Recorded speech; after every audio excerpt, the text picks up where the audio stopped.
Sebuah rekaman ramai beredar di media sosial Telegram pada Rabu 14 Desember 2022. Dalam rekaman tersebut memperlihatkan aksi penyerangan yang dilakukan oleh UAV Angkatan Bersenjata Rusia terhadap posisi militer Ukraina. Diawali dengan mengidentifikasi pergerakan pasukan lawan.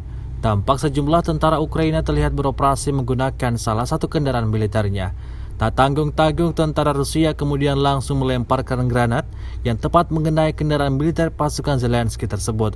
Alhasil ledakan dahsyat terjadi, sejumlah tentara Ukraina lari kalang kabut. Namun tak butuh waktu lama mereka kemudian tiba-tiba jatuh terkapar di tanah. Hal itu diduga terjadi sebagai dampak dari serangan pasukan Rusia. Hingga video ini beredar, beragam komentar diberikan warganet.